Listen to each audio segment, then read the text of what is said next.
tem uma explicação, aliás, várias explicações, e algumas delas estão aí expostas. A minha cobrança inicial para todos era porque tínhamos uma formação para jogar mais e quase nunca jogamos. Se fosse, mano, nesse caso aí não tinha o que fazer. Se você se fecha, e se fecha mesmo, você poderia ter perdido de 3. Aí você tentou também, deu espaço, mas deu de 4. Mas poderia ser de 5, 6, sem o menor exagero. Eu tenho falado, e ontem inclusive falei no meu Instagram, o Cruzeiro tá jogando a base de Tadala, não tem condição. Porque é do primeiro ao último minuto, sem abandonar os sistemas, porque não é só um, né? Mas não abandona as ideias, é um negócio impressionante, e é impressionante mesmo. Então quando aqui a gente vê primeiro, então sai daqui e espalha pelo Brasil. Quando a gente daqui nota que está muito bem, que está muito organizado, aí daqui a pouco, fora daqui, né, principalmente no eixo, a turma começa a entender que de fato é um futebol muito bem jogado, onde você olha para o campo como ontem e você não consegue pensar um jogador que tenha feito um jogo ruim. Não acontece isso. E essa é um futebol linear que já vem de muito tempo. Então mesmo com essa parada, aí o Cruzeiro volta e volta num jogo valendo e deita no Grêmio. Mas o Grêmio não conseguiu achar o jogo, né? São 100 minutos de jogo ali, o Grêmio não conseguiu achar o jogo. E teve muita sorte de não sair com a sacola ainda mais cheia ontem. Um negócio impressionante, Valuzeiro. Boa tarde. Boa tarde, HG, Breno, Elton, Thiago e todos que nos assistem. O Thiago Volpe, né? Quando você pega o melhor jogador do Grêmio, sem dúvida, foi o Thiago Volpe.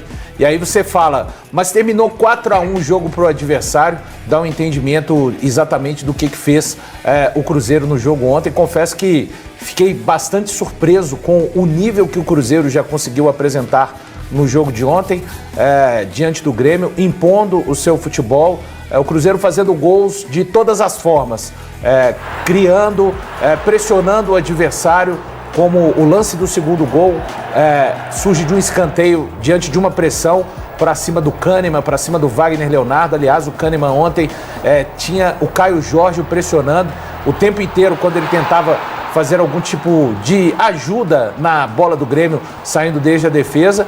E tão logo o Cruzeiro abriu o placar com o Caio Jorge, realmente o jogo se tornou ainda mais difícil para o Grêmio, que em momento algum da partida, mesmo no 3-1, acho que ali por uma questão, um leve momento de desconcentração talvez do Cruzeiro na partida, algo normal, o Grêmio fez o gol numa dividida do jogador que estava caído, ainda assim com 3-1, geralmente você pensa, né, não, agora o jogo vai acontecer alguma coisa. Olhando para termos práticos de qualquer partida, não fiquei com essa impressão, pelo contrário, o Cruzeiro começou aí a tirar o ímpeto do Grêmio de querer acelerar e ir atrás do placar. E foi o momento que o meio-campo começou a trocar bola. O Matheus Pereira, o Lucas Silva, o Romero, o Christian, e o quarto gol é uma prova clara disso. O Cruzeiro tem vários toques na bola, até a bola chegar nos pés do Romero, ele achar o Caio Jorge, e um pouco do que é esse Cruzeiro, né? O Caio Jorge evidentemente vai chutar. Ali o Jardim já tinha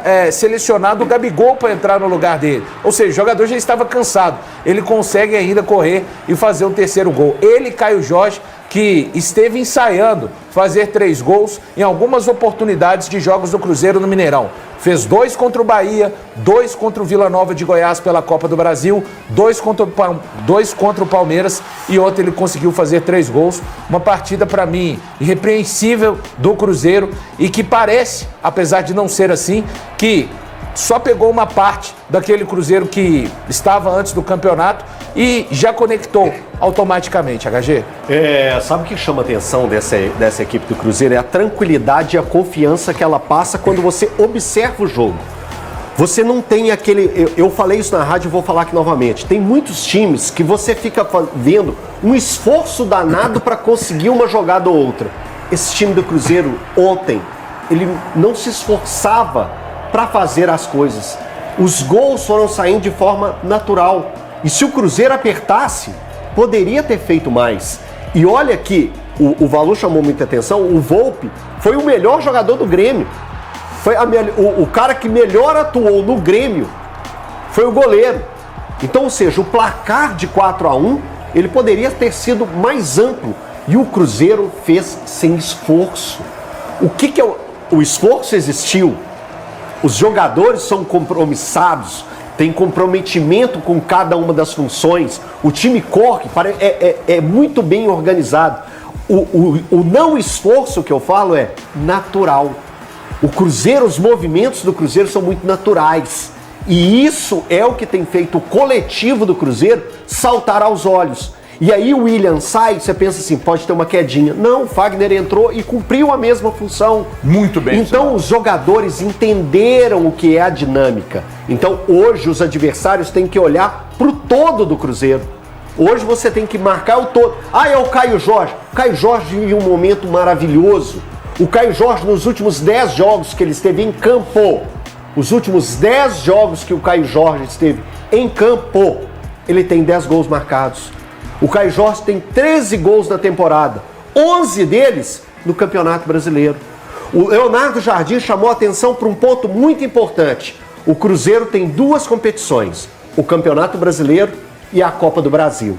Que os jogadores façam do Campeonato Brasileiro e da Copa do Brasil suas grandes decisões. E isso está acontecendo. Eu quero ouvir o Thiago, daqui a pouco eu ouvi o Galante também, mas antes eu preciso dar um recado. 0-1, o Eltinho falou de Caio Jorge, que tá voando mesmo. E aí, ele me parece hoje ser o atacante mais completo do futebol brasileiro. Por quê? Porque ele faz gol de cabeça, oportunista, ele parte com a bola dominada, ele tem facilidade para driblar com a bola nos pés, ele tem dificuldade para driblar em velocidade, que é difícil. Ou seja, e é um cara jovem. Então, inevitavelmente, Galante, daqui a pouco é seleção e com a janela aberta, com um jogador de pouca idade como ele, já é proposta. Boa tarde, HG, turma aqui do estúdio. Você tá animado por quê? Tô nada, é o frio em Belo Horizonte. Tá demais. É o frio, um abraço para todo mundo que tá assistindo a gente. Eu acho que hoje um dos grandes diferenciais do Cruzeiro realmente é o Caio Jorge, porque ele é um jogador que decide, né? E eu tava comentando com o Elton aqui, até no lance do primeiro gol, ele pode até errar mais ou menos o chute ali, a bola prensa, mas ela entra. Isso é a fase do atacante, quando a fase tá boa, meus amigos. Tudo é dessa maneira. E quero destacar algumas coisas aqui, como o Matheus Pereira, como voltou a jogar, né? Ele é o articulador do jogo. Ele consegue, às vezes, segurar quando tem que segurar, engrenar a intensidade quando tem que ir. E me surpreendeu a intensidade do Cruzeiro, porque eu não achei que o Cruzeiro ia fazer isso. O Cruzeiro não deu a mínima chance pro Grêmio. A gente pode virar e falar aqui, olha, mas o Grêmio é um time fraco, né? O Atlético podia ter vencido ele lá no primeiro jogo do campeonato, continua fraco. Mas eu vou preferir olhar o lado positivo do que o Cruzeiro fez. Porque a intensidade que ele colocou, a gente vê alguns jogadores ali, é uma engrenagem que gente, o Lucas Romero estava dando assistência pro Caio Jorge fazer gol. Mostra como em todo lugar do campo tem um jogador. É uma engrenagem que funcionou, né? Agora, o que também eu vejo como positivo, e o torcedor do Cruzeiro deve realmente sonhar, como o próprio Thiago Fernandes está aqui sonhando com o título do Cruzeiro, é porque o Cruzeiro está almejando mais. Ele está vendo isso e está aí de olho no mercado, querendo mais peças para poder encorpar, né? E só um detalhe para o Léo Jardim, que ele falou na coletiva, né, quando ele cobra que deveria ter mais torcedores do Cruzeiro no campo.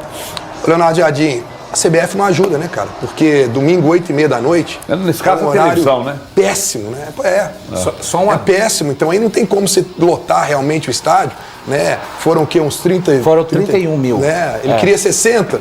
A fase é pra isso, mas domingo, 8h30... Só pra eu manter a minha chatice, que eu sempre sou bem chato... Não, você precisa falar, não está destacado. O Grêmio vinha de 3 jogos sem derrotas, com 2 vitórias e um empate. Então, o Grêmio, nós vimos um Grêmio, eu acho que todo desconcertado no início da competição, mas que estava dando uma levantada na asa. E o Cruzeiro foi lá e podou de uma forma, choque de realidade. de uma forma que o gremista deve estar assustado. Porque na cabeça do gremista eu ganhei do Bahia, ganhei outro joguinho aqui, empatei com o Corinthians, eu não tô lembrando qual foi o outro jogo que ele ganhou, mas ele ganhou 2 jogos e empatou 1. Vamos lá pro Mineirão. Juventude em Caxias, exatamente. Então o Grêmio a sequência do Grêmio foi 1-0 no Bahia, 2-0 no Juventude, lá em Caxias, e empate contra o Corinthians. Então vinha de 3 jogos sem perder. Na cabeça do Grêmio, vamos para Belo Horizonte para encarar o Cruzeiro e conseguir um pontinho. Na cabeça do Grêmio. Estamos numa crescente. Eu considero isso uma crescente. Um time que vinha mal, o Cruzeiro pegou e ó, pá, quebrou as duas perninhas do Grêmio e poderia ter causado um estrago bem maior. Agora, pois não, Só um Paulo. adendo com relação à questão dos 31 mil presentes. Foi o primeiro jogo também, está num processo de cadastro ainda da biometria facial. E nem todos têm a facilidade que por vezes nós temos, né? Então está ainda num processo de cadastramento da biometria facial que felizmente agora é obrigatório, né? Virou lei. Então também tem essa questão a ser destacada. Gente, convenhamos, um jogo 4 da tarde no domingo, o torcedor do interior, ele vem, acaba 6, sai daqui 7, chega em casa 8, 9, ainda dorme cedo para trampar na segunda-feira. Um jogo 8h30 da noite, ele termina na frente de 10h30, até sair do estádio 11h30, meia-noite, até chegar em casa 2 da manhã, é difícil para quem está no interior, por exemplo. Então você perde o torcedor do interior, esse horário é pornográfico, principalmente numa noite de domingo. Se ele é 8h30 no sábado, talvez até... Dá uma relevada. Mas na segunda não dá. E outra coisa, ontem estava um frio maluco. Né? Não sei no Mineirão, mas em casa estava uma loucura ontem. Tava frio. Né? Então assim, não dá para não contabilizar isso. Então o estádio não está lotado, tem uma explicação, aliás, várias explicações, e algumas delas estão aí expostas.